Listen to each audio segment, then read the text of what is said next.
A list of sensitive themes and topics included in this episode can be found in the episode description.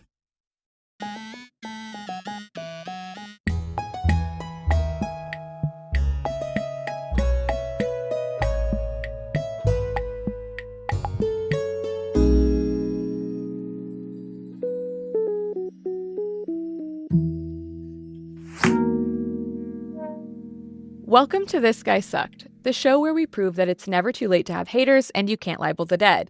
I'm your host, Dr. Claire Aubin, and I'm a historian, writer, and, most importantly, as you all know, certified hater. On this show, we talk about people from throughout history with legacies that need a little updating. Whether it's because of their politics, their behavior, or their impact on society and culture, these guys actually kind of sucked. And we bring in a new scholar every week to tell us why. With me today is Nicole Hemmer, who is a professor of history at Vanderbilt University, as well as the director of the Carolyn T. and Robert M. Rogers Center for the American Presidency. She also has an absolutely delightful history podcast called This Day. You should go listen to it. And you may also know her as Nixon's biggest op on our Worst Wing episode. Welcome to the show. Thank you so much for having me. So I like to start with a little question. And for some reason today, my mind was blanking on questions. But I was just wondering how your life has changed, I'm sure dramatically, since winning the first ever TGS presidential game show. I mean, it's been actually really remarkable. I came back from a trip and it was here waiting for me. And what was most amazing about it was, here in Nashville at the time of this taping, we've just been through a horrendous winter storm. Half of the people in Nashville lost power in single-digit weather. So that meant that they also lost heat. Water pipes were freezing and bursting all over town. And I sailed through with nary a problem. And Claire, I gotta say it, I think it's the mug. I think you're so right. I think it's all that good luck. We also, so for our listeners, if you aren't aware, I made mugs as the reward. Go listen to that episode because it is crazy. I was in a fugue state for an hour and then all of a sudden there was a game show episode. I made mugs for Nikki and Kevin Schultz, who is the other professor who was on the show. And one of them says world's greatest president knower, I think, and that's yours. And the other one says world's second greatest president knower. And I made two of each, gave away one of the world's greatest, but I also have world's second greatest. And that might be the reason that my life is going well right now, too. I think so. I was talking with Kevin about this the other day, and, world's second greatest president knower is also the world's vice president knower. You're so right. Oh, my God. I missed a trick on that one. I need to make another one. I am all for making as many mugs as possible. I always say, this is the only game show episode we'll ever do, but I feel like that's wrong because I think we should do absolutely wrong. I think we should do another one. We've done a president one. We should do a British monarchs one. We should do a different formats. So if anyone wants to come on a game show for another live show. That being said, we do have another live show coming up soon-ish. I can't fully announce it yet, but it's going to be very exciting, and it's going to be with another podcast, and it's going to be 3 historians. So everyone stay tuned for when we have a new live show announcement available for you. We should probably get into the actual topic of the show. Who are we talking about today? Today we are talking about Vice President Richard B. Cheney. Dick Cheney. Richard Bruce. Bruce. Heck of a middle name. It really is. You don't meet many Bruce as a middle name people in the world. Might be a reason. Also crazy to have that as an option and go by Dick instead. Can I just say? Bruce Cheney. You know what? Not bad. I don't know. Dick Cheney sounds to me slightly less evil. Bruce Cheney sounds like an evil person. Interesting. On the face of it. But maybe. Can I throw you a curveball? Please. His name growing up was pronounced Cheney. And he changed it? Or we just all changed it? Well, we just all changed it and he went along with it. Huh. Interesting. I don't like that, though. I feel like you should be like, that's not my name. Especially given his reputation. You would imagine at some point he would be like, hey, asshole, it's Cheney. Yeah, I would. Yeah. That doesn't make me feel better or worse for him, but it's also, that's crazy. To be fair, every single president or presidentially related episode we have, or sort of executive wing episode we have, I learned something crazy. I didn't know about Bill Clinton's dad's bigamist marriage. What? Sometimes one wife isn't enough. Yeah, so I mean, I guess one name pronunciation isn't enough either. That's right. What would you say Dick Cheney is most famous for? I would say the headline on Dick Cheney is his vice presidency under George W. Bush. During the years that he was vice president, he was often talked about in the press as the secret president, like the guy pulling the strings behind the Bush administration. And in that context, known for ramping up the federal government for the war on terror, overseeing NSA collection of people's personal data here in the United States, and for illegally renditioning people in torture prisons across the world.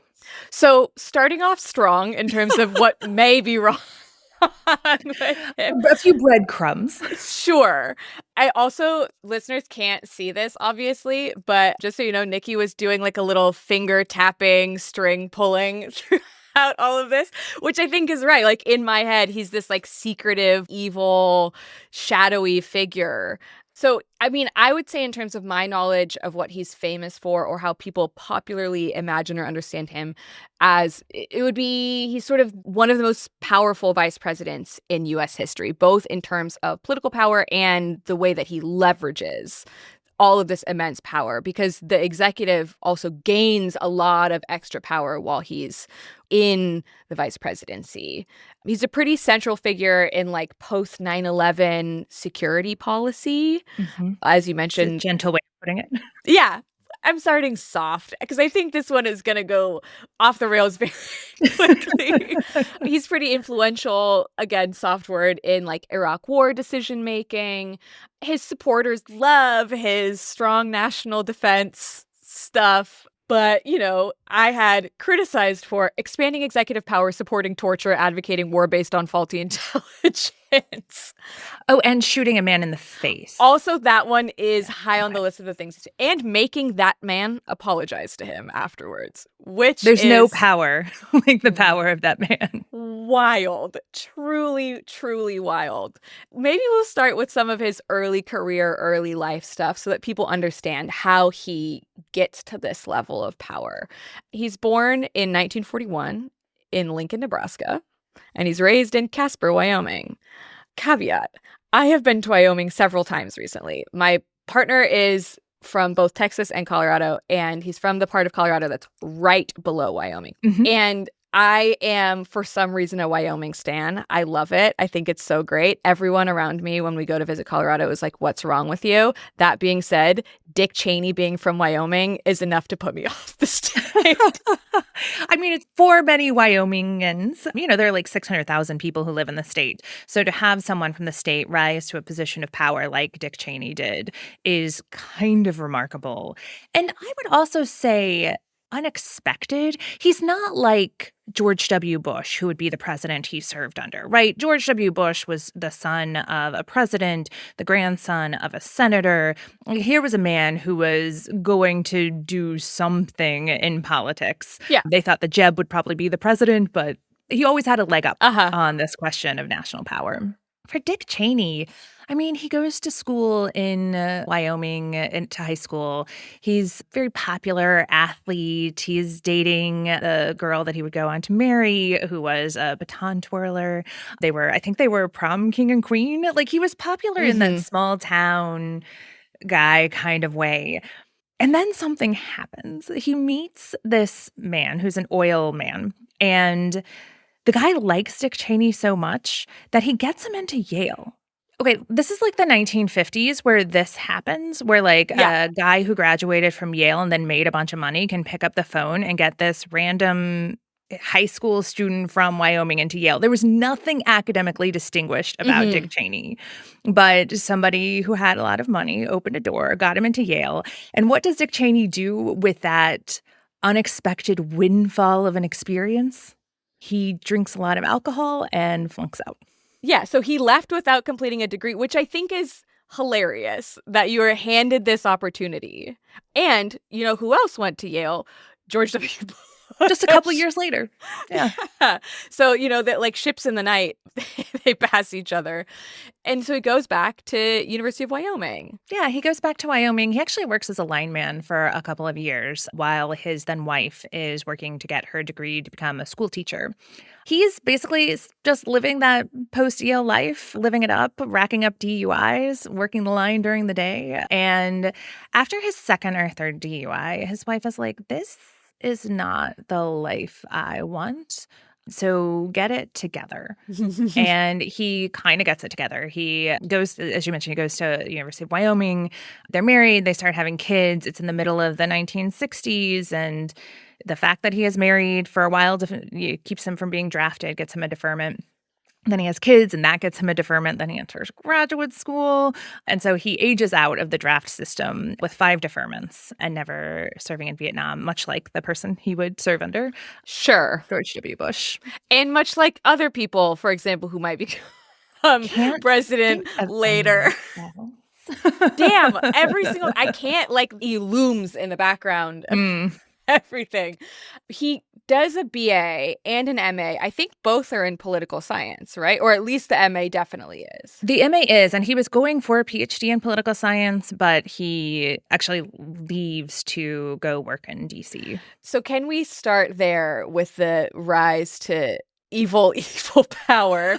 He starts off as his career as a congressional intern / staffer, right? Yeah, I mean, a pretty low-level job. He gets an internship, and they kind of get to talk to a bunch of different members of Congress to see who they want to work with. And one of the first people he goes and approaches is a representative from Illinois named Donald Rumsfeld. I said this before we recorded, and I've called Walter Benjamin in an episode of Past Lives the Forrest Gump of Nazi Germany and Weimar-era Germany. Dick Cheney is the Forrest Gump of the American late 20th century right wing, where he is truly associated in every way with every evil person and horrible decision that is made beginning in the 1960s. The fact that his career starts with an association with Donald Rumsfeld is crazy. And it runs through with, I mean, Donald Rumsfeld is like his Captain Dan or his Jenny, right? Like he's there for the entirety of the story, though holding different positions throughout. So Donald Rumsfeld is working for, hey, guess what? Another monster, Richard Nixon. Sure. I'm telling you. It's all a path, right? Because Rumsfeld leaves Congress to go work for Nixon in the Office of Economic Opportunity, and I think he might hold a few other roles too. Mm-hmm. So Cheney goes and works for Rumsfeld, and then he works as a White House staff assistant all through the early 1970s until Nixon leaves office. What is his relationship to Nixon, or it just so happens that he's serving in his administration? He has no real relationship with Nixon at this point. It's really Rumsfeld who he's working with, and there's no reason that Nixon would have a close relationship with a White House staffer. And in fact, the fact that he wasn't that close to Nixon is kind of important because the people who were close to Nixon all went to prison. They sure did. And what's funny about this episode in particular is that there are so many guys that are just going to be mentioned in conjunction with Dick Cheney / Cheney who could also have their own episode. Like Rumsfeld could have an episode. Easily. Both of the Bushes, easy, could have an episode. We're going to talk about, imagine every person that we talk about having their own episode. That really is what this is. It's like a parade of horribles, and Dick Cheney is just the guy marching through. Yeah. Rumsfeld is actually kind of lucks out because he gets sent to Brussels in 1973. And so that means that Cheney is no longer in a position of any sort of influence or power. So they're kind of out of the scene when the shit hits the fan for Watergate. Mm-hmm. But then Nixon leaves. Gerald Ford, who was the Republican leader in the House of Representatives, became vice president when Spiro Agnew, another guy to have. We do have an episode on him. There you go. Once he had to resign from office, then Ford becomes vice president. And Ford actually calls up Rumsfeld in Brussels and says, I'm about to become president. Come back and help me. And Rumsfeld serves briefly as his chief of staff. He brings along Cheney as his deputy chief of staff. And then Cheney, who's not that old, right? Probably No. his early 30s, becomes chief of staff. Yeah, he's 34. That's like me being chief of staff of the White House. It's wild because you think about his arc. Like, he just arrived in Washington, D.C., fresh from Wyoming in like 1968. Yeah. And in 1974, 75, he's the chief of staff to the president. Yeah.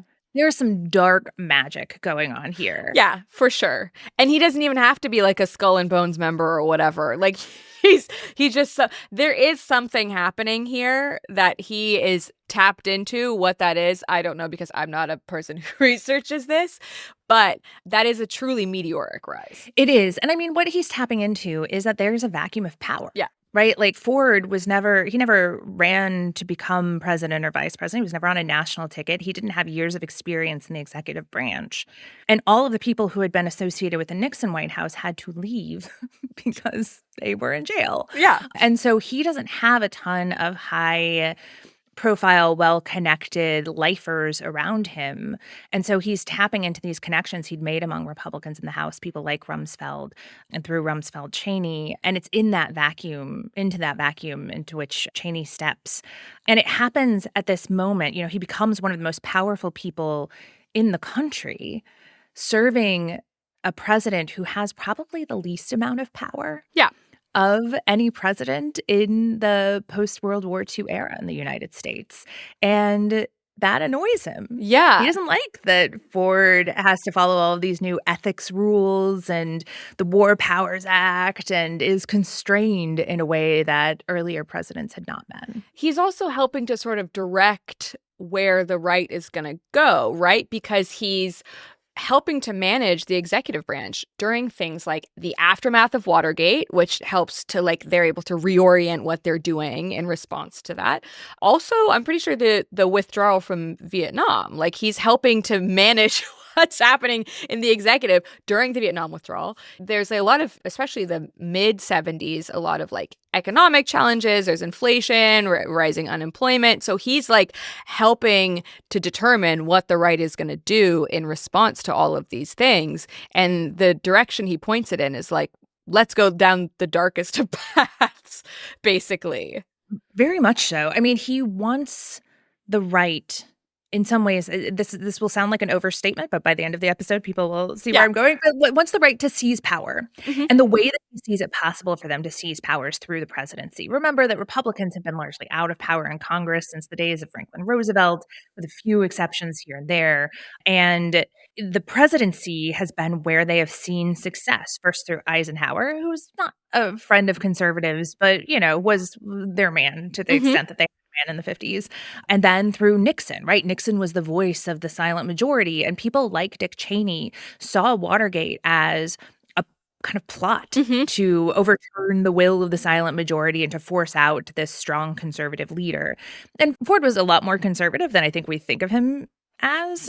Honestly, could probably do an episode on Ford too if you get down to it. Sure. But Cheney, he wanted Ford to have unrestricted power in the realm of foreign policy. You know, he is chief of staff during this period in which there are all of these investigations into the intelligence agencies to hold them responsible for things like assassinations of world leaders. And Cheney is trying to withhold that information to protect the intelligence communities, but also to empower them. He wants them to be able to carry out those assassinations in the name of national security. He wants them to be able to spy on the American people. And he's frustrated because Congress during this period, post-Nixon, is trying to put real restraints on the executive branch. And Cheney is like, no, what they need is more power. Makes it kind of his life project to ensure that Republican presidents have unrestrained power. Yeah, and he does succeed. Like, to be clear, given the position we're all in right now, he does succeed at this project. And we'll get further into how he does that.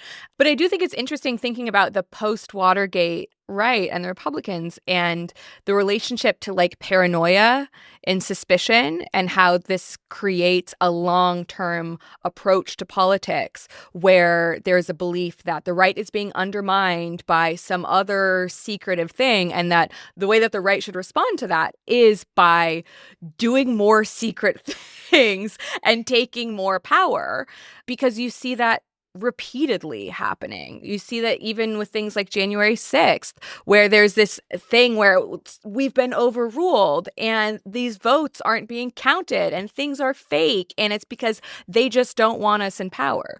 That being said, your population not wanting you in power is how presidential elections work.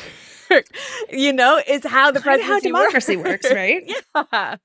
So I think there's a sort of immediate level of whether people are aware of it or not when they're enacting it. It's sort of an anti-democratic thing that starts to happen, starting like not with, but alongside Cheney gaining power too. And he encourages this. If you think about what it means to be a democracy, one of the reasons why things like freedom of press, freedom of speech are in the First Amendment is because the assumption is you have to have a well-informed citizenry who can go to the polls to vote, right? They need to know what the government is doing in order to give them an up or down vote when it comes to elections.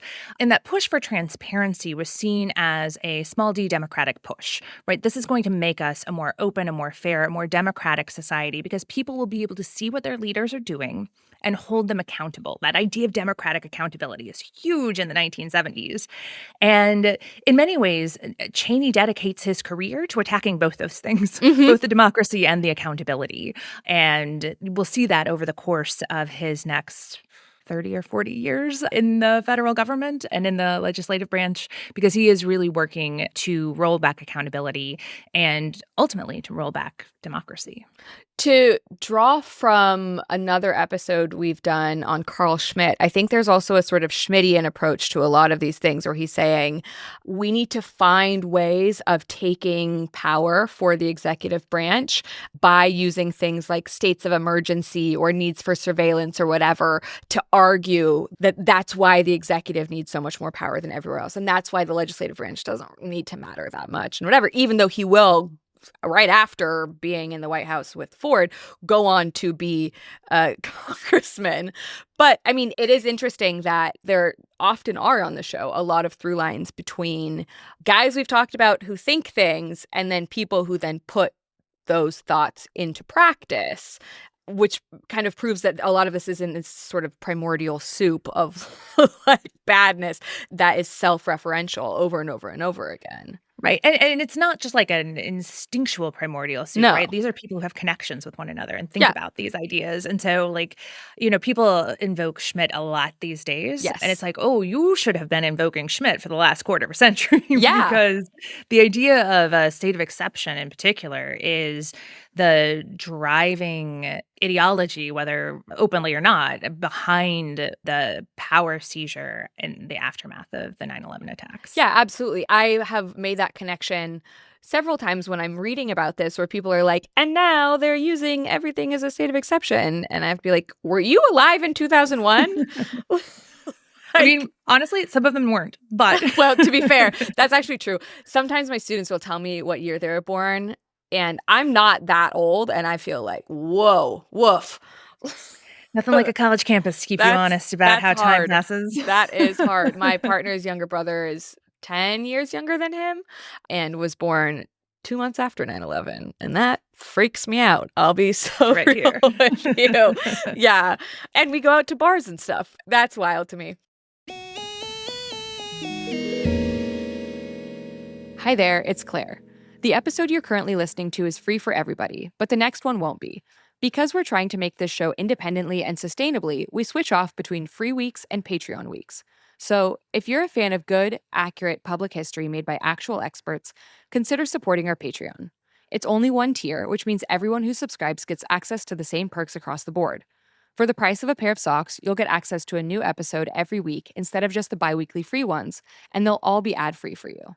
You'll also get access to the full episode archive, bonus content, early access to merch, and lots of other fun Patreon exclusives to sweeten the deal. Just head over to patreon.com/thisguysucked or follow the link in the episode description to sign up.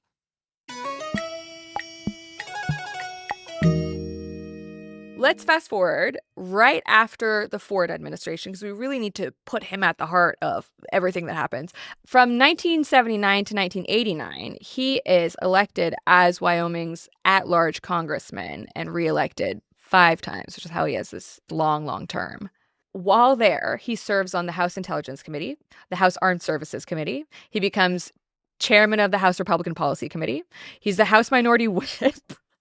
He's, again, everywhere. He's everywhere, and it's a meteoric rise again, even in Congress. Like the idea that like a backbencher is going to be in the House leadership within just a couple of years of coming into Congress. Yeah. Granted, he had been chief of staff, but still, like it was a pretty quick rise to the head of the Republican leadership, and he positioned himself to be on what he saw as the most important committees when it came to U.S. power and, frankly, U.S. executive power, right? So the use of the military, the use of the intelligence services, these are key to presidential power. It's where it expands most rapidly and often most secretly.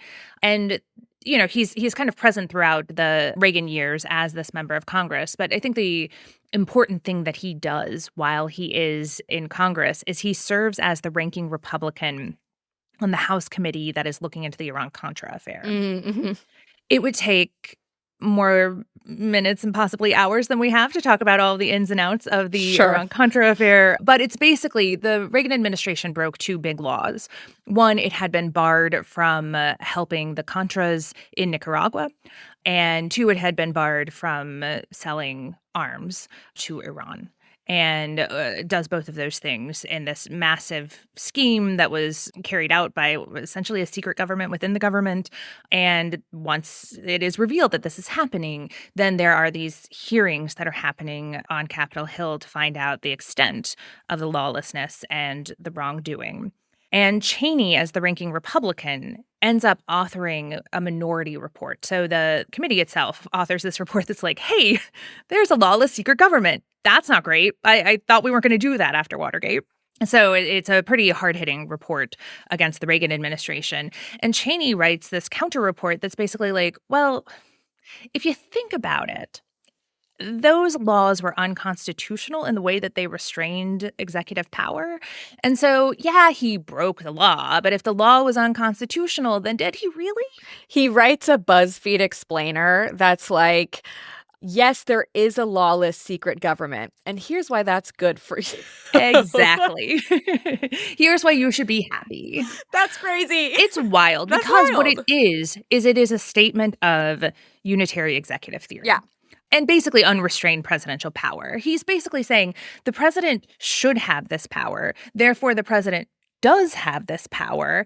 And if you, Congress, an institution of which I am a member, don't like it, you could go kick rocks. He's going to do it anyway. And then we should change the laws so that we don't have to have one of these messy investigations again. And so that is a particularly strong statement of this idea that should be implied. Republican executives, Republican presidents should be able to do whatever they want. You get this stated all over the place. Ed Meese, who's the attorney general, is propounding this theory throughout Reagan's presidency. Antonin Scalia, who is put on the Supreme Court during this period, also espouses unitary executive theory. But it is Cheney who is in the position to leverage it the most, first on this committee, but then a decade later as vice president. It's pretty wild how short people's historical political memories are often, because I feel like this idea around the unitary executive theory has become something where people just accept that that is part of American politics and are unaware of how recent of a development it is. We've talked about this in terms of a lot of other things on the show, like Clinton and incarceration, America being the world's largest jailer. Like, that is a recent development. Lots of these things are recent political developments. This current iteration of the executive, no matter how enormous or monstrous or whatever it is recent. The way that we've thought about how the executive functions is recent, and it's pushed through by an organized group of people being like, we might be part of a secret lawless government within the government. But wouldn't that be so great for you, actually? Wouldn't that be so nice wouldn't it be easier for everyone if that's how this operated? And now people are like, that's just how the government operates. Yeah. It's framed, as you're suggesting, as a national security imperative. Yeah. And that is how you see the growth of presidential power in the 20th century. That really it's under Truman, even more so than FDR. I mean, it starts under FDR, but the Cold War state allows for this rapid expansion of presidential power through the military and through the intelligence services and then in a bunch of different other ways. Then Nixon kind of breaks the model by going a little too far. And Dick Cheney does the work of reconstructing that model in the decades after. And then expanding, I mean, because unitary executive theory actually takes it so much further because it sort of transitions it from the executive is very powerful for the purposes of national security to honestly something that's borderline monarchical, that the president should get to do kind of whatever he wants. And if you don't like it, you either need to get Congress to impeach him or get the people to vote him out. And if for whatever reason those two mechanisms don't work, Tough. Too bad. You have a king for a while. Yeah, and it's so interesting that is not the long-term view on this. And when we move pre-20th century, that is not the long-term view on this. But it is a little bit of a frog in water situation, right? Where people just get used to it changing by degree or changing in small amounts over time. And now all of a sudden, the current administration is able to point back not even 20 years earlier and say, look, we were already doing it then. Or, 25 years earlier, say, well, we were already doing it back then. It's actually, we've been doing this for a long time. And people are like, well, I guess they have been. That's so wild. It does seem to be missing the first order question, which is, okay, so it's been happening for a while. Is it a good thing? Yeah. Is that what we be the problem, actually? Right. Might that be who signed off on it? The root of the problem is that it's been happening for a while? I don't know. Perhaps. To get back to Cheney and his time in the House of Representatives, I wrote down some things he was doing / known for alongside Iran-Contra. He, for example, opposed sanctions against apartheid South Africa. I don't think you're on the right side of history with that one. And I think back then it was known you weren't going to be on the right side of history. Yes. Massive racist oppression was generally considered to be not a great thing. Yeah. And the thing that's interesting that happens a lot when we look at people like this is someone will be like, yeah, but lots of people oppose sanctions. Well, actually, quite a lot of people thought we should have sanctions. So it doesn't work unless you're looking at both groups at the same time, really. He was also opposed to a lot of domestic social programs, just things that would help anyone in America, basically. He had a very conservative, understandably, voting record on economic, national security issues, very strong support of defense spending, which is an interesting thing that he does over and over again, where he really likes spending money on defense, but he also wants the military to be smaller, is a thing that he does later, which I find interesting. Yeah, it's a tricky moment. This is starting to bleed into when he moves back into government, into the executive branch. But in the 1980s, the Cold War is coming to an end towards the very end of the Cold War. So there had been a big surge in Cold War spending early in the Reagan administration. And then there's kind of this problem of demilitarization after the war. But there was also this concern that the defense industry would be hurt if we took the money away. And so all of the money in Dick Cheney's vision of how the world should work should be flowing to those defense industries.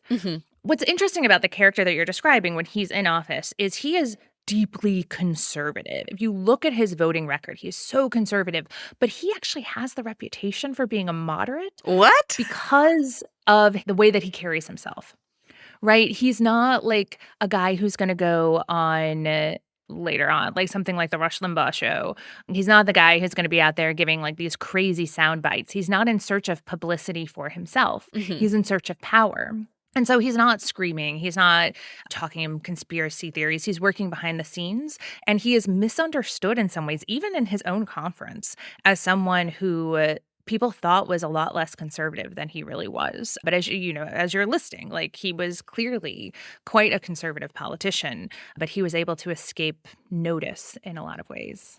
I mean, it is interesting how we associate public persona with private ideals or whatever. And then there are people who, by virtue of not actively being a public face on something, get away with some really, really awful stuff. For example, he also votes against the creation of a Department of Education, which is... His wife's a school teacher. What? But because he's not the face of these things, he's able to get away with it, basically. And that's what happens over and over again throughout his career. He lets someone else be the public face of decisions that he's making or manipulating, doing the being the secret government inside the government character, basically.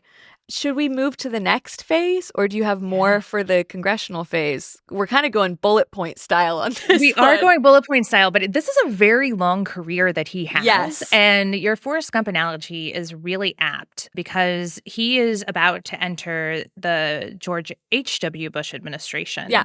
And he gets up to some crazy stuff there, too. Speaking about being there at all of the worst moments. He sure does. So he's appointed by President George H.W. Bush as Secretary of Defense in 1989, and he is in that role until 1993.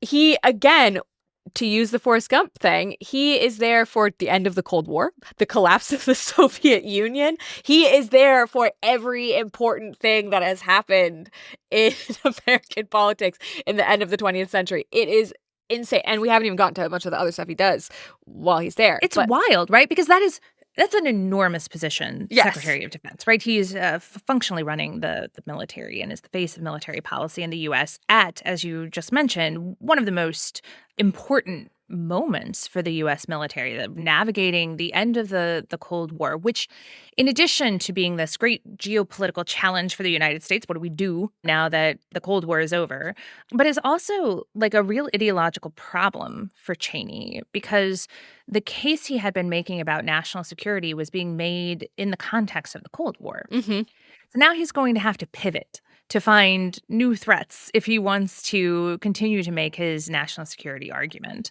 The U.S. does get up to quite a lot militarily, even in those 4 short years. People may have been hearing about General Noriega recently, a leader of another country who the U.S. went in and invaded and then deposed. He was the president of Panama, and the U.S. goes in, commits a coup, and then brings him back to the United States to stand trial, which he ultimately does. And of course, Operation Desert Storm, which is the multinational operation that the U.S. undertakes in order to move Iraq out of Kuwait after it had invaded. And then that becomes, for folks who are looking forward into the future, the decision to both fight the war in Iraq and then also the decision not to depose Saddam Hussein at the end of that war becomes a big turning point in history if you leap forward about 10 years or so. It sure does. And I will add, so I wrote down some stuff about Operation Just Cause, which is the Panamanian coup thing, which is also funny if you read it as Operation Just Cause, which is kind of what's happening too. Yep. The same way that what's happening in Venezuela is the Just Cause thing. But you can read it, it's supposed to be just cause, like we have a justified cause.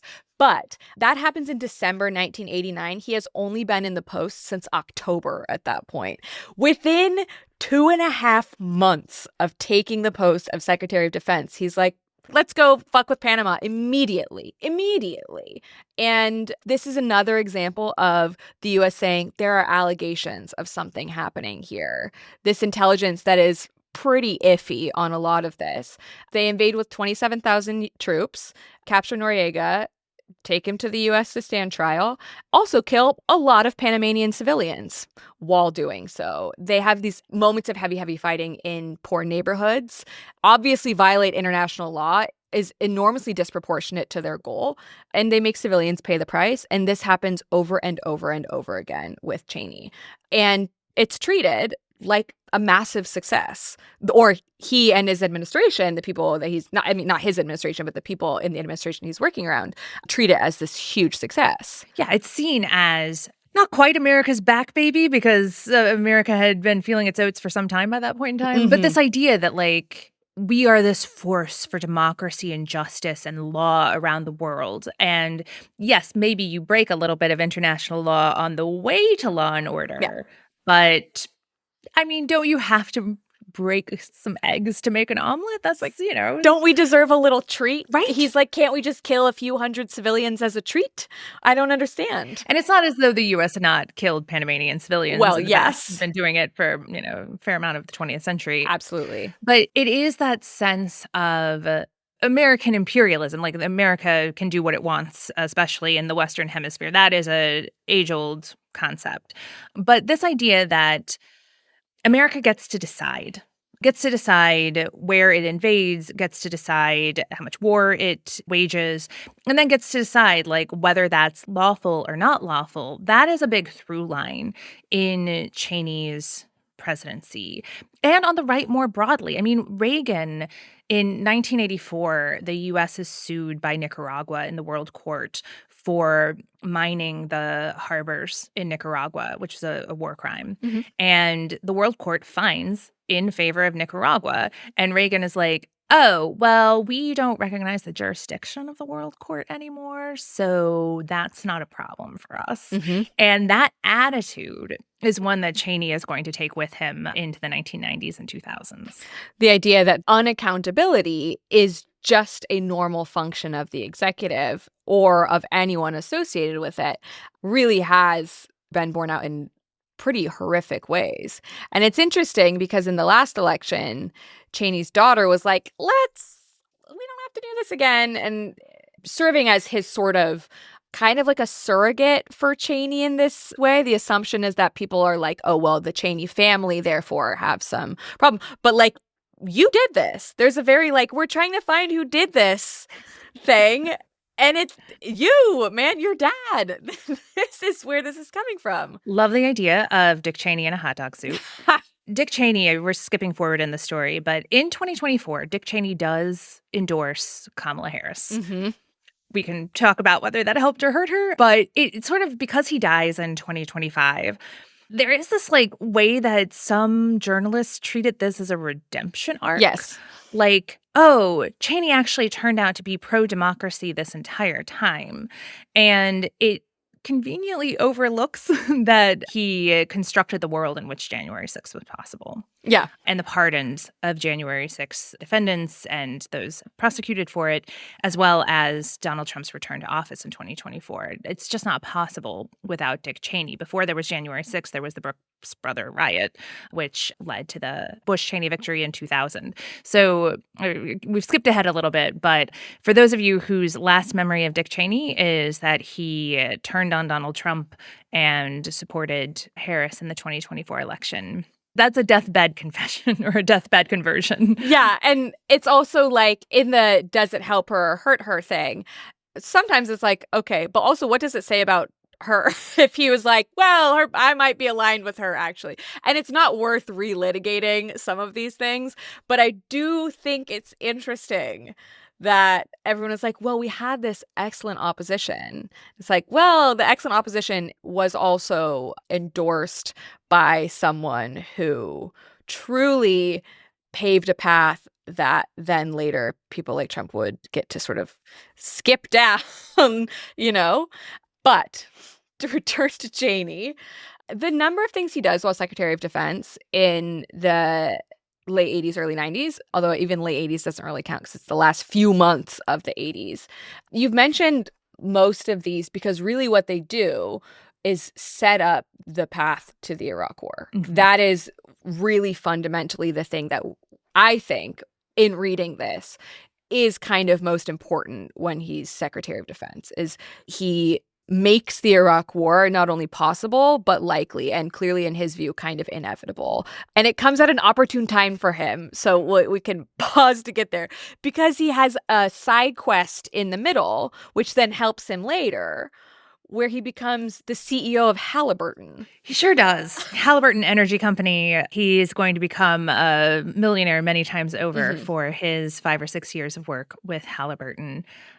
What is there to say? I mean, if you think about the villains of the 20th century, big oil is pretty strong contender there. And That's where Cheney heads. He had made his career in energy. He'd made his career in politics, but he had kept these ties up with the energy industry ever since an oil man opened the door to Yale for him. Mm-hmm. And these connections are going to be connections he shares with George W. Bush. And Halliburton is going to come back as a repeat character when we get into the 2000s, because some of their subsidiaries won a bunch of no-bid contracts to support the U.S. military during the long invasions of Iraq and Afghanistan. Isn't that so lucky for them? Yeah, look, I'm sure it is a coincidence. Don't worry about it. Yeah. But yes, so there is some cronyism that's happening as well. I mean, even before 9/11, Dick Cheney is holding secret meetings with energy companies in the White House to try to figure out how to make them all happy during his tenure as vice president. So the Halliburton turn is an important moment for him and for the ties that he will carry with him into the White House. Yeah, absolutely. And while he's at Halliburton, the company expands enormously their overseas operations, which interestingly will come to benefit him and the company a lot later when, for example, there are wars in the places that they have expanded to or over the territories that they have expanded to. The company, while he is in charge of it, becomes, if not the largest, one of the largest, world's largest oil field services companies. So it's not like he's at some rinky-dink whatever oil company. He's at the oil company. And isn't it so convenient that he just gets to do that for 5-ish years, a little under 5 years, on his way to get back into politics in a way that will benefit him financially and in terms of power for the rest of his life and career. But I do think it's interesting that he's able to just like, I'm going to leave for a little bit, join a corporation, expand this corporation into the place that I would like to and have already set up a possibility for war in, and then I'm going to go back to politics. And won't it be so great when we start a war there and our stock goes up a bajillion fold? I don't know. Yeah. I mean, it's hard to know whether Dick Cheney knew he was getting back into politics. I don't think it really matters one way or the other. Sure. I think most people had sort of counted him out. He was somebody who had, even at one point in time, considered running for president, which is kind of wild if you think about it. He's oh my God. Imagine if we had a Dick Cheney as president also. It's hard to imagine, in part because, I mean, one of the things about Cheney is that he's not terribly charismatic. Like, he doesn't have that kind of appeal that you would expect for like a presidential contender. He won obviously in Wyoming, but again, very small state in terms of population. So he'd never really been tested on the national stage prior to his run with George W. Bush. And even that kind of happens as a surprise. He knew Bush through George H.W. Bush, and they were of the same generation, even though Cheney seemed much more like the elder statesman by the time George W. Bush is looking at the presidency for 2000. And George W. Bush taps him to be in charge of his vice presidential selection committee. And folks know this story now, but it's just so wild that you are put in charge of selecting the vice president and you put up such options that when the president looks around, there is no one he sees but your bright, shining face as a possible vice presidential contender. That is hilarious, to be fair. Like, not in a this is good for the world kind of way, but like it is very funny to be like, sure, I will find you the perfect person for this incredibly difficult task. And it turns out that the search committee has come up with me. It's always the internal candidate. Yeah, it really is. We've all been there, to be fair, to everyone else who was up for vice president back then. We have all gone to the fly out interview and then found out that they hired someone who was already in the department as a grad student. We get it.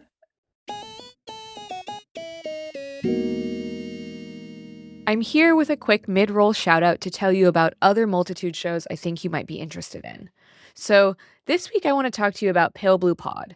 If you, like me, are overwhelmed by the great and terrible vastness of the universe, but also kind of want to understand it, possibly befriend it, or at least be less scared of it, this show is for you. You might know her from her wonderful TGS episode on ancient Greek astronomer Ptolemy, but on Pale Blue Pod, Dr. Moya McTeer and her best friend Constar sit down each week to demystify space one topic at a time. They do it with open eyes, open arms, and open mouths from so much laughing and jaw-dropping. I recorded an episode of Pale Blue Pod a few months ago where we reviewed the worst Bond film of all time, Moonraker, and I can personally attest to the fact that by the end of every episode, the cosmos feel somewhat less scary and a lot more fun. New episodes of Pale Blue Pod come out every Monday wherever you get your podcasts, so like the app you're currently using. Go give it a listen.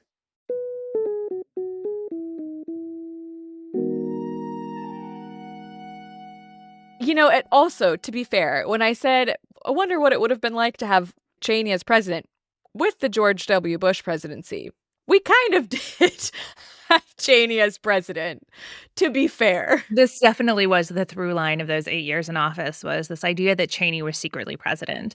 And I would push back on it just a little, Sure. which is to say that he and George W. Bush weren't actually that close. I mean, they were close in working together. Cheney ensured when he was negotiating, joining the ticket as Bush's running mate, that he would have real power as vice president. He wanted a portfolio. He wanted to be in on all of the decisions. And Bush held true to that for all 8 years. Their relationship turns pretty icy by Bush's second term. And so there is some separation between the two of them. And so if you think of it in terms of like, is George W. Bush making the decisions? Yes, Bush is making a lot of the decisions. That is not to say that Cheney isn't running the country.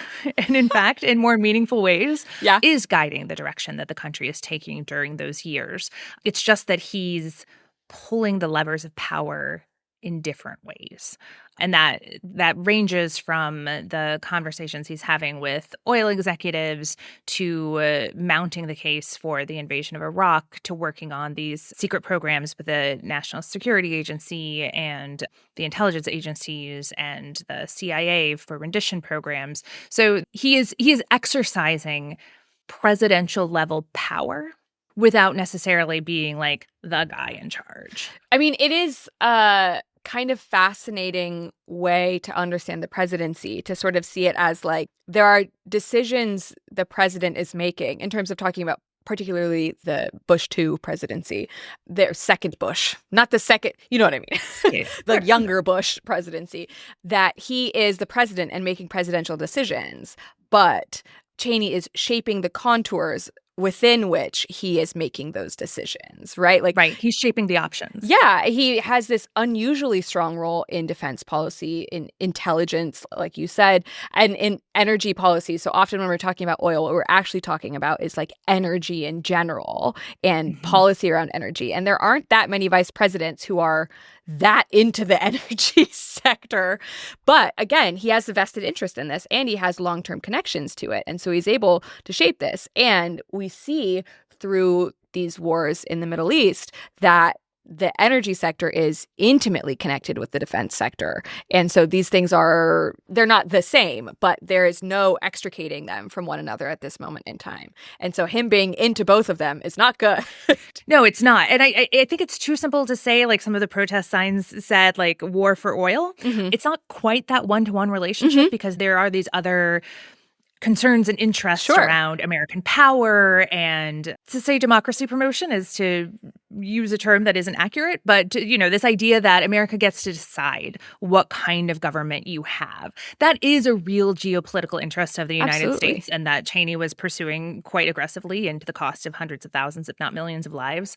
So it's not just for oil, but boy, are they happy to have control of that oil? Yeah. And boy, does it benefit the energy sector. And they didn't necessarily go to war for oil, but they did not go to war for oil. It was on the agenda from the very start. Yeah, I mean, it could be war plus bonus oil is part of this, or it can be framed as war plus bonus oil while someone else is being like, wouldn't it be great if this bonus was quite a big bonus in all of this? Can we talk about 9/11? I don't know why I phrased it that way, but can we talk about 9/11? I think we need to. I think we're supposed to be talking about 9/11, particularly in this instance. Definitely. I mean, 9/11 is the actual day, September 11th, 2001, is the perfect way to understand both how Cheney got the reputation of being the president and also his cavalier attitude toward law because it is during 9/11, as we all know, George W. Bush is down in Florida reading My Pet Goat to a bunch of school children. When he hears the news, then he's put on Air Force One and then flown all over the country while they try to decide is it safe to land in Washington, D.C. Meanwhile, Dick Cheney is in Washington, D.C., and he's taken to an undisclosed location right away because they need to keep the line of succession safe. Mm-hmm. And so he's taken to whatever underground bunker they take him to, and then he starts shouting orders.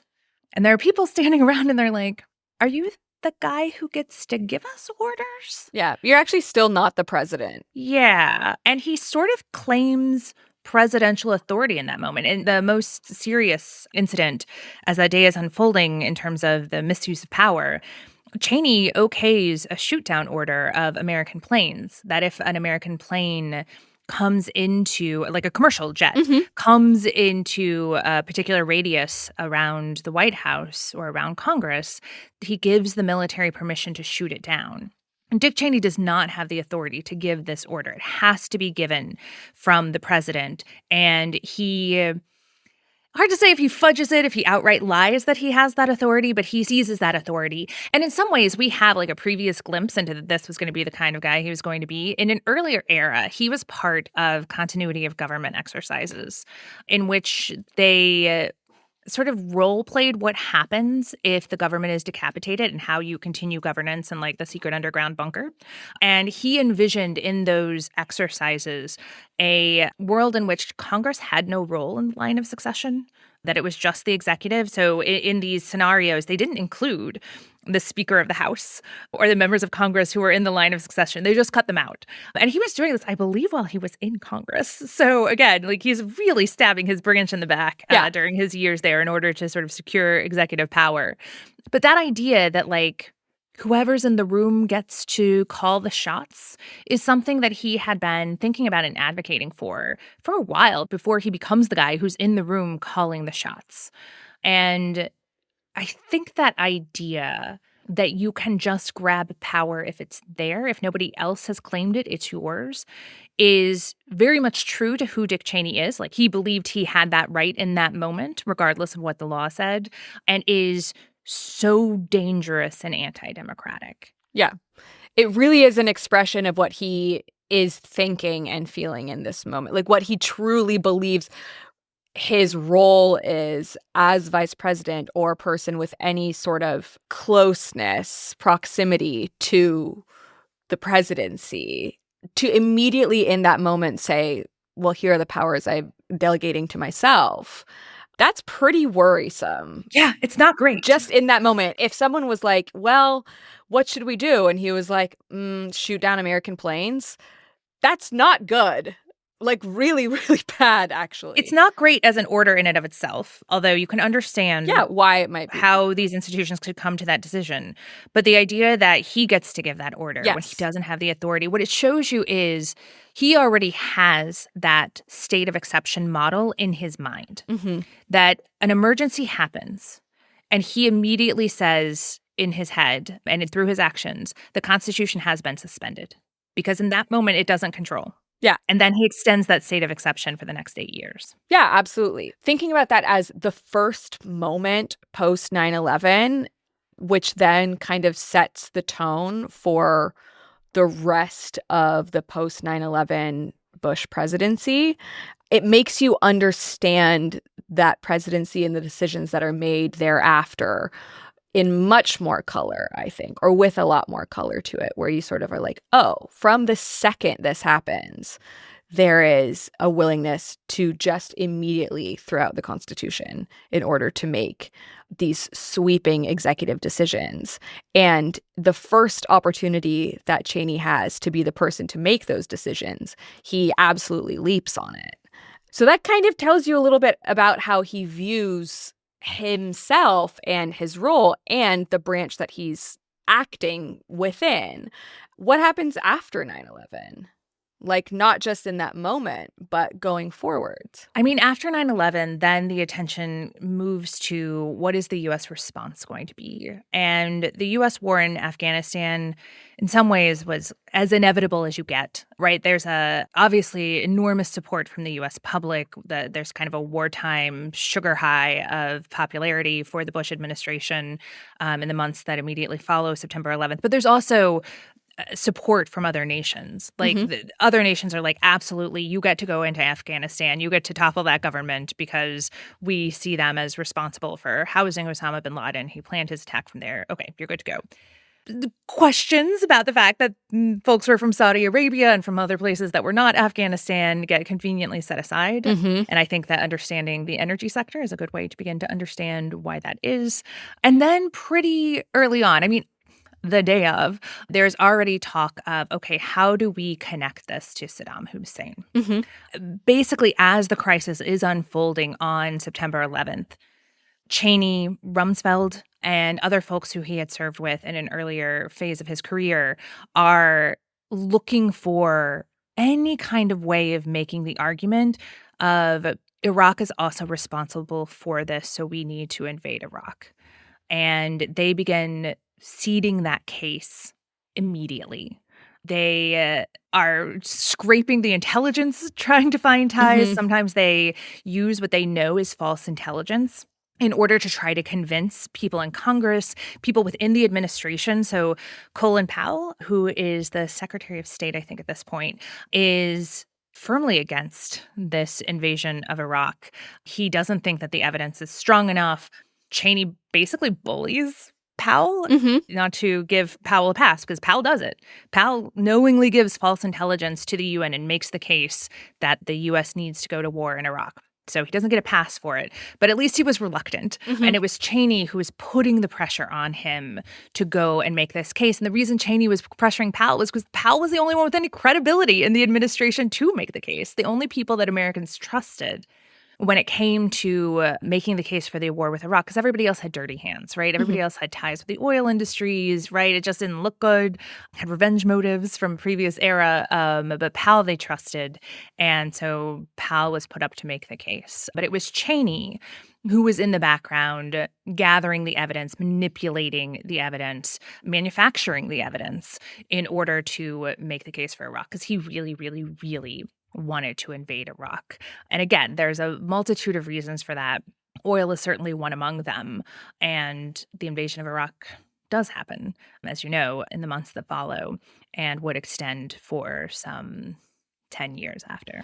I mean, in the post 9/11 world, this is another scenario where he really is at the scene of the crime for basically everything. So if you think about it in terms of national security and domestic politics, but also in terms of the Iraq War, he's also part of, because we've been tying this to all of the energy stuff, he's the head of the National Energy Policy Development Group starting in 2001. So he shapes U.S. energy strategy to emphasize things like fossil fuel development, expanding drilling, reducing regulatory barriers, which ends up being a huge clusterfuck basically forever afterwards. He's constantly, as you mentioned earlier, and I'm glad that you brought this up, constantly having task force meetings with industry executives that are like very secret and clandestine. So we know he is pulling levers behind the scenes with all of these things, while also being like, we should start a global war on terror, or we should participate in a global war on terror. It's bad, like kind of in every direction that you look at him. It is. And I think it's actually worth sticking for a second with those task force meetings. Please. Because one of the things that Cheney does, in part through his chief of staff, David Addington, and in part through John Yoo, who works in the Office of Legal Counsel, is he is working outside of the Constitution, but he wants to create legal cover for his actions.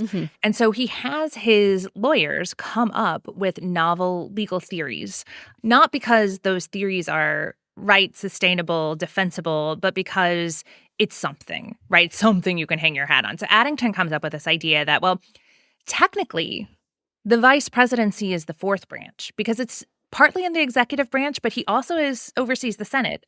So he's also part of the legislative branch. Mm-hmm. And as such, exists between and outside of the branches, and therefore is not covered by the transparency and ethics laws that cover the executive and legislative branches. And therefore, the vice president's records cannot be FOIA'd, cannot be subpoenaed. You cannot have access to them. They cannot be legally compelled to be shown. And so he's able to hold these task force meetings because of that. At the same time, George W. Bush is arguing that the vice presidency is an extension of the presidency, and therefore it is covered by executive privilege, and so vice presidential papers can be held secret. Now, this extends back to George H.W. Bush, who was an unindicted co-conspirator in the Iran-Contra affair, and so there's a reason he doesn't want his dad's papers being shown. But it also means that Cheney feels like his papers can be secret as well. And so there is just like this way that all of these new legal theories about executive power are being developed in this period that are protecting Cheney. And he is, in fact, one of the engines of these legal theories around both secrecy, but also, again, around torture, around Guantanamo Bay, around CIA black sites. Like, all of those things, even though we can sit here and say those are unlawful, those are unconstitutional, he can come back with a memo written by John Yoo and saying, no, look, we can explain why it's constitutional. Doesn't make it right, doesn't make it moral, doesn't make it constitutional. But that is what the OLC is churning out during these years. That is so, I don't even know a good word, crazy making. Like, that feels so bizarre to think about and to consider. And like, obviously these legal theories are fairly ludicrous. They're garbage.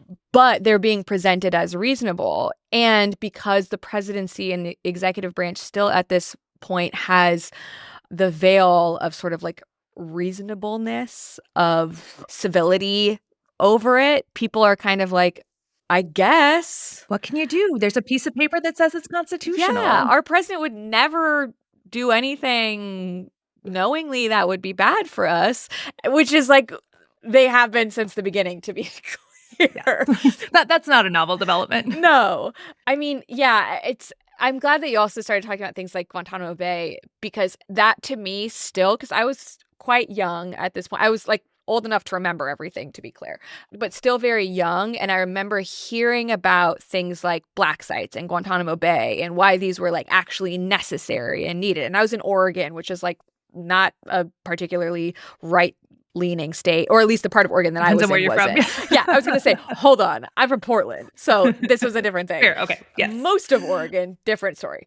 But knowing about it now and understanding the way that we understand it now, it is so baffling to me, because I was so young at the time, that this was just like allowed to happen, if that makes sense. And it's because of all these other mechanisms that had been put in place to sort of circumvent any accountability and transparency, and the way that things like 9/11 were used as like a cudgel against people who tried to say, hold on, we shouldn't be doing this. Now I understand it. But as a kid, I was like, I think people are just allowed to do whatever and they're keeping us safe, you know? And that's how it was pitched, right? Yeah. That this is about keeping Americans safe. And it even went to like, God, you want to talk about novel legal theories? The Bush administration was making the case that habeas corpus didn't exist for a lot of these people. Habeas corpus, this idea that you get to present yourself before the courts, is written in the Magna Carta. Like, we're talking about very, very, very, very old ideas that are the cornerstone of the legal system are being tossed out in this moment. And the Bush administration is going to court and making the case that habeas corpus doesn't exist for some people. And that's, again, like, it's crazy making, right? Because this is bedrock, not just constitutional, but like bedrock judicial theories, and they are being tossed aside so casually. And we are still, this I think is the important thing, because we don't think that much of the war on terror today because it feels like it's kind of run out of steam, but it has created the world in which we live. Those novel legal theories are why you have ICE killing people in the streets. It's why you have the coup in Venezuela, the downing of the boats, right? The reasons, unbeknownst to me, the Trump administration is taking the time to like write up these Office of Legal Counsel memos too, just to say, look, we've got a legal reason why we're doing this. And I think we have to reckon with a couple of different things. And one is this kind of law washing that is done for these unconstitutional acts. And then an idea I'm exploring in this book that I'm writing is the idea that we've created the zone of impunity for very powerful people to act. And it is impunity that obviously the president has, a vice president like Cheney has. He never got marched to The Hague. But also that an ICE agent on the streets has. Also the member of the military who's shooting those boats has. That there are just some people who are allowed to act outside of the law. And because that has been sort of dressed up in legal theories, we act like there's nothing we can do about it. And I'm not sure that that's the case. But I think we have to understand that, like, we are inheriting some 50 years of this argument that some people should be immune from justice. And we're going to have to reckon with that. I will add to the novel legal theory thing. So my master's was in human rights law and international human rights law at the University of Edinburgh. The program is headed by...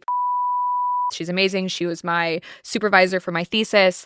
She's incredible. But one of the things that she built her career on was going with lawyers to Guantanamo to defend people being kept at Guantanamo. And so she would tell us things, the things that she was allowed to tell us, things that she had seen, things that they had used. And she used a lot of that to explain what was happening in international human rights law. The most insane thing I have ever heard during my brief period as a legal scholar was one of the things she told me about Guantanamo. And it goes with this habeas corpus thing and this like way of avoiding it or circumventing it.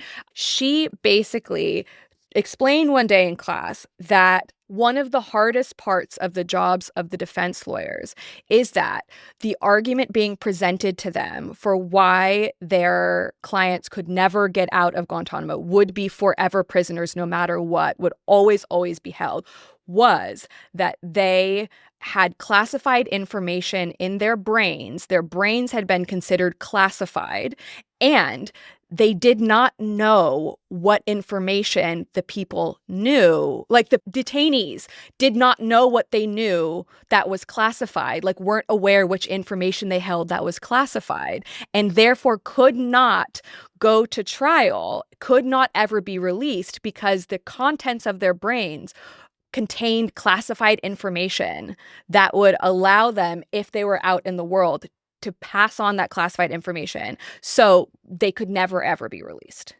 Is that not the most insane thing you've ever heard in your life? It's hard to wrap your mind around, right? The state is claiming that it has, in effect, ownership of your brain. Yes. And we often talk about how nuts the classification regime has gone. The historian Sam Leibovich is excellent at this. But the idea that they can classify your brain, like your thoughts, is actually might be in 1984. If not, maybe it was impossible to think that dystopianly. And this was something that was already happening pre the current style of classification. When I think about that, particularly based on the idea that the reason that people can't be released is not just that what's in their brain is classified, but that those specific people like you or I don't know what the classified information is in our brain. So someone is telling you, you know, something that's bad and you can never share with anyone, but we can't tell you what the bad thing you can never share with anyone is. So I can hold you in a torture prison forever.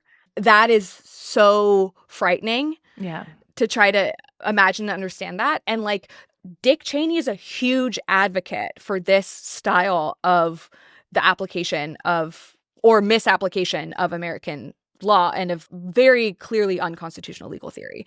I've learned so many insane things while I was doing my master's, but that is still the thing that has stuck with me as like, I didn't even know that was a option. And the fact that some lawyer somewhere or a team actually of lawyers were paid to come up with that and push it through is bananas. Yeah. And it reminds you too, I think, that to put it quite baldly, Dick Cheney saw certain people as people and certain people as not people. Yeah. Or at least not people who have rights, people who deserve to have lives, people who had the same right to freedom that he saw himself as having. And those people could be tortured, could be in prison, could be killed, and they were in pretty significant numbers.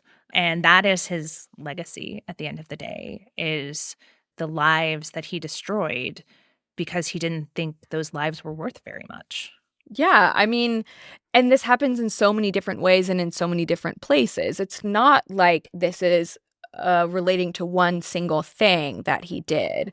But over the course of his career, you can see him doing that with South Africa. You can see him doing that with Panamanian civilians, with Iraqi civilians, with even members of the military that he's ostensibly running. And like, he doesn't care about them either because they're pawns in this scheme for him, all for the sake of gaining and maintaining power over the course of his life. And perhaps there are moments in which he does truly believe in something, but the things that motivate that belief are not the things that would motivate you or I to act for the most part. I don't think. Maybe I'm reading into this. We have barely even talked about things like his approach to surveillance, for example. There are so many things that are so awful that to me, sometimes it's like kind of mind-boggling to think about him.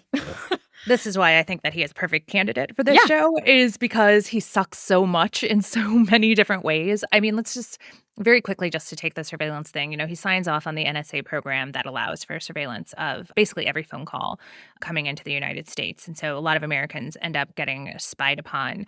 But this goes hand in hand with his preference for secrecy, right? Like, his information gets to stay secret. Our information belongs to him. And so it's this idea of like, he understands power as control of information.